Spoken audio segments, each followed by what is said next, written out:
Bonjour à tous, j'espère que vous allez bien. On se retrouve aujourd'hui pour une nouvelle vidéo sur le thème du jardin.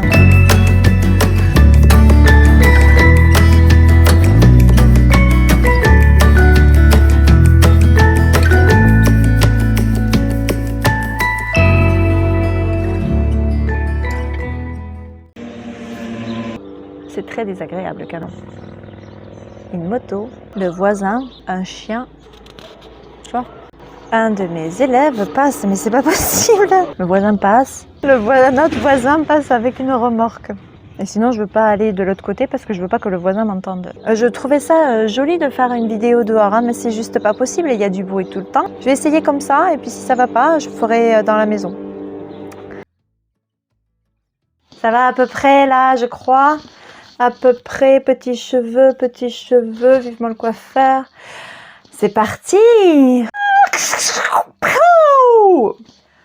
Bonjour tout le monde, j'espère que vous allez bien. On se retrouve aujourd'hui pour une nouvelle vidéo. Je vous présente mes petites paillettes potagères et mes petits conseils ou astuces si vous voulez vous lancer dans un jardin. Si vous êtes nouveau ici, n'oubliez pas de vous abonner, d'activer la cloche pour recevoir les dernières notifications. N'hésitez pas à commenter, à me dire ce que vous faites déjà dans votre jardin ou ce que vous allez faire peut-être de nouveau. Ça me fera très plaisir de vous lire et de voir que je ne suis pas seule derrière mon écran. Premier conseil, déjà réfléchissez à pourquoi vous voulez faire un jardin. On a juste envie de ramasser nos légumes l'été, donc on commence notre jardin un peu comme tout le monde au beau jour, donc au printemps, on en profite l'été, un petit peu au début de l'automne et puis après on n'en touche plus. Mais vous, ça peut être différent, vous pouvez avoir envie d'être totalement autosuffisant, de plus avoir besoin d'aller faire vos courses en fruits et légumes, vous pouvez avoir envie de vous spécialiser dans une culture de, je sais pas moi, de potimarron, pendant que votre voisin fait une culture de courgettes et vous passerez les légumes au fur et à mesure de vos productions. Vous pouvez vouloir juste faire des expérimentations. Tiens, je vais planter ça, on va voir comment ça pousse. Ça peut être un sujet de découverte pour vos enfants. Vous pouvez leur faire un petit jardin potager, même juste dans dans des bacs ou des pots. Soyez au clair déjà avec pourquoi vous voulez faire votre jardin. Du coup, pensez aussi à la place que vous avez. C'est sûr que si vous voulez être autosuffisant et que vous avez un balcon, ça ne pourra pas être possible. Et à contrario, si vous avez un énorme terrain mais que ça ne vous passionne pas plus que ça et vous avez juste envie de pouvoir avoir quelques tomates cerises pour l'apéro, bah ça sert à rien de cultiver tout votre terrain, sachant que vous n'allez pas beaucoup jardiner. Donc voyez vraiment ce que vous voulez faire, de l'espace que vous avez par rapport à ce que vous avez envie de faire. En tout, notre terrain fait 900 mètres carrés avec la maison dessus, mais notre jardin fait seulement 16 mètres carrés. C'est tout. On ne va pas se lancer dans quelque chose de très gros non plus, qui va prendre tout notre jardin, tout notre temps et tout ça. Donc voilà, il faut juste être cohérent avec ce que vous avez envie de faire et le temps que vous avez à consacrer à votre jardin. Ensuite, une fois que vous savez l'espace que vous voulez donner à votre jardin, pensez à l'aménagement. Comment vous allez aménager votre jardin? Est-ce que ça va être juste un rectangle? Est-ce que ça va être des carrés potagers? On peut faire plein de choses. Donc réfléchissez à ce que vous voulez faire par rapport à ce que vous voulez consommer. Nous, alors ça a changé. On a pu avoir au départ un carré potager qu'on partageait en 9. D'ailleurs, à ce sujet, peux vous conseiller un livre très bien qui est où? Voilà. Voilà, un livre très bien qui s'appelle Le guide pratique du potager en carré. Alors bon, il est un peu mal vécu parce qu'il est resté sous la pluie. Mais il est vraiment très très bien et il donne plein d'informations sur les carrés potagers, mais en fait surtout parce que c'est par rapport aux plantes, chaque plante. Par exemple, vous avez la page courgette avec toute sa carte d'identité, quand est-ce qu'on la plante, quand est-ce qu'on la récolte, comment on la plante. Vraiment très bon livre, je vous mettrai les références en barre d'infos. Alors au début on avait un carré, ensuite on a eu un carré et un rectangle. Dans le rectangle, on avait mis des fraises. Finalement, les fraises, ça marchait pas très bien. Donc, on a arrêté. Puis finalement, on a décidé de faire un U. 2 rectangles reliés par un autre rectangle. Et ça nous convient en tout. Donc, ça fait à peu près 16 mètres carrés, 18 mètres carrés. Enfin, c'est pas énorme.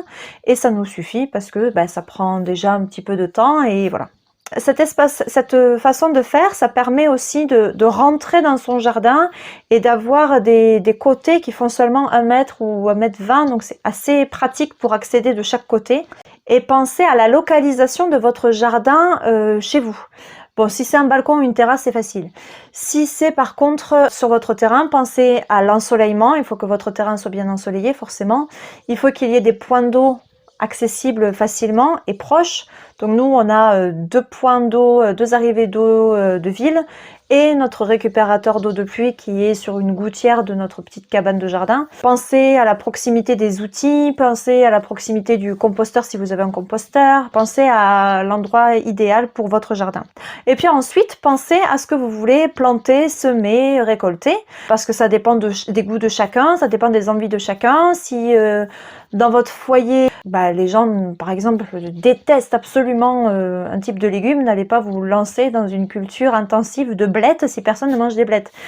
Pensez à associer aussi, si vous en avez, vos enfants sur ce qu'ils veulent, ce qu'ils voudraient planter pour leur faire connaître des légumes aussi et les inclure dans le fait d'entretenir le jardin, d'arroser, de récolter, etc. Pensez à ce que vous voulez manger comme légumes, mais aussi ce que vous voulez cultiver comme herbes, parce que les herbes aromatiques, c'est toujours pratique pour cuisiner, et en plus on peut les conserver au congélateur une fois l'été fini. Pensez peut-être aux fraises et aux framboises. Alors nous, ici, ce qu'on mange surtout, c'est les légumes d'été. Nous, notre jardin, c'est typiquement un jardin des beaux jours, hein, donc on cultive surtout et obligatoirement des tomates. Obligatoire les tomates, on peut pas faire autrement. Tomates rondes, tomates cerises, courgettes, ça c'est obligé, concombre c'est obligé. Et puis après, on a des choses en plus. Là, on a en ce moment 10 pieds de tomates, on a 2 pieds de courgettes, on a 8 pieds de concombre, c'est énorme, c'est la première fois qu'on en a autant. On a après des herbes aromatiques, alors elles sont pas forcément toutes dans le jardin, on a de l'aneth, on a du basilic dans le jardin, mais on a dans des pots un peu plus loin de la coriandre, du persil. Normalement, il devait y avoir de la ciboulette, mais finalement, c'est pas du tout de la ciboulette qui est sortie. Je crois que ça n'a pas marché et que la menthe est venue se greffer là-dessus. Bizarre. On a aussi des poivrons, on a aussi des aubergines. Donc, on a des tomates rondes, tomates cerises, courgettes, concombres, aubergines, haricots verts. Alors, les haricots verts, c'est très pratique parce que même si on n'en cultive pas des rangées interminables, on a juste quelques pieds. Donc, ça ne fait pas des grosses quantités quand on récolte, ça nous fait une petite poignée. Alors, ce qu'on fait, parce qu'une petite poignée comme ça, c'est pas suffisant pour une famille de 4, de suite, quand on les a cueillis, on les coupe, on les écoute, on les lave et on les met au congélateur dans une poche de congélation.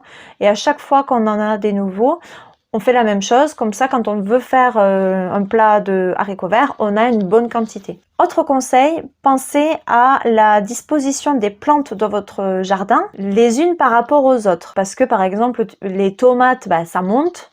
Donc ça va faire de l'ombre, donc ne mettez pas quelque chose qui craint l'ombre à côté. Nous on les a mis en bordure, du coup à côté quand il y a de l'ombre, on a regardé le soleil comment il tournait, si ça fait de l'ombre sur l'herbe, donc c'est pas gênant. Pareil pour les concombres, nous on a des concombres grimpants, donc il faut faire grimper sur une treille, et donc forcément ça aussi ça fait de l'ombre. Pensez aux courgettes aussi, parce que nous on a que 2 pieds, mais parce que les feuilles prennent tellement de place que ça prend beaucoup d'espace dans le jardin, et 2 pieds ça nous suffit pour normalement pour bien manger des courgettes tout l'été en abondance. Pensez aussi que les plantes s'apportent mutuellement beaucoup.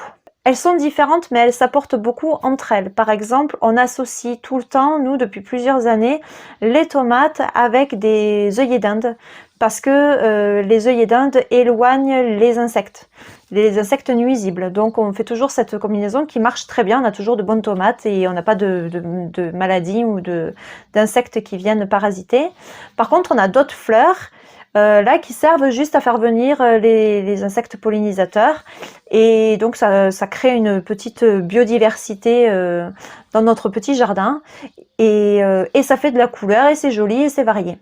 Après, il y a des associations de plantes qui marchent bien. Par exemple, l'aneth marche très bien avec les carottes et les concombres. Ça s'équilibre bien de les avoir à proximité. Le basilic peut être mis à côté des tomates, des poivrons, des aubergines. Donc voilà, en fait, si vous cherchez sur Internet, vous pouvez trouver, vous cherchez bonnes associations légumes ou bonnes associations potager et vous trouvez plein d'informations sur les plantes à mettre à proximité. Pensez aux plantes qui rampent aussi. Le potimarron, par exemple, et toutes les courges, les cucurbitacées, là, donc les potimarrons, les potirons, les citrouilles, tout ça, ça court. Et savoir que ça va prendre de la place. Mais quel plaisir en automne de récolter les potimarrons et d'en faire des bonnes soupes au moment où il commence à faire froid, et puis c'est aux couleurs d'Halloween, et puis c'est orange, et j'adore, moi, j'adore les couleurs de l'automne, c'est, voilà, hors sujet. Et ensuite, mes conseils pour l'entretien. Alors, quand vous avez planté vos légumes, vos plants, n'hésitez pas à pailler. Nous on met de l'herbe de tonte, voilà, de la tonte de jardin. Une fois qu'on a tondu, à chaque fois qu'on vide le réservoir, on vide une partie dans notre jardin potager et le reste au composteur. Mais du coup, ça fait une épaisseur qui empêche l'évaporation, qui garde la terre au frais et permet d'éviter la pousse des mauvaises herbes. Donc, notre jardin est quasiment entièrement paillé et va l'être s'il n'est pas totalement. Évidemment, on arrose le soir. Si vous arrosez en pleine journée avec le soleil, vos légumes ne vont pas supporter. Donc privilégiez les arrosages le soir avec les moustiques, hein, c'est possible. On surveille aussi la croissance des tomates. Donc là, on observe un peu, on voit comment ça grimpe. On attache au fur et à mesure sur des piquets. On enlève les gourmands, on enlève ce qu'il y a en trop. Pareil pour le concombre, on le guide sur la treille. Ou le treillage, ou le treillis, ou je sais plus comment on dit. On pince les potimarrons quand ils vont trop loin, on les pince, on les coupe pour qu'ils arrêtent de partir loin. Puis on observe et on remplace les légumes par d'autres. Les radis, on en a planté, bon on a mangé quelques radis, c'était les premières cultures. On enlève et puis après on plante d'autres choses comme des haricots verts parce que ça pousse bien et puis voilà, on passe à autre chose. Ce qui est bien aussi, c'est de faire une rotation des cultures, de pas toujours utiliser la même place pour le même type de culture. Donc ça c'est ce que j'ai lu, mais concrètement je le fais pas. Les tomates, à cause de la fameuse ombre qu'elles peuvent donner, chez nous elles restent toujours à la même place. Et les courgettes, parce que les feuilles sont très grosses, restent toujours à la même place. Donc on ne bouge pas ça. Du coup le sol puise toujours les mêmes choses dont il a besoin, dont la plante a besoin. Et c'est peut-être pas très bon. Mais chez nous ça marche toujours, donc on continue comme ça. Et puis on continuera, je pense, longtemps, parce qu'on ne peut pas faire autrement avec la configuration de notre jardin. On est très content de notre jardin. Voilà, on a mis des choses un peu partout. C'est pas très organisé. Il y a des endroits, oui, voilà, toujours pour cette histoire de plantes qui montent, plantes qui s'étalent. Mais après, on en a mis un peu partout. On a mis des haricots verts un peu à différents endroits. On a mis des fleurs, on a mis des framboisiers qui poussent. Notre jardin, en tout cas, est entièrement bio. On ne met rien dedans, mais on a une bonne terre. Et c'est vrai que le fait de mettre de l'herbe de tonte régulièrement, pas seulement l'été, hein, même le reste de l'année, permet une bonne terre, ça se décompose, ça fait un engrais. Voilà, ça fait partie des petites paillettes dans mon quotidien, d'aller dans mon jardin et surtout l'été de récolter les légumes, d'aller couper des herbes au moment où on en a besoin. Voilà, j'espère que cette vidéo vous a plu. Je vous souhaite un bon jardinage. Je vous dis à très bientôt et paillettes!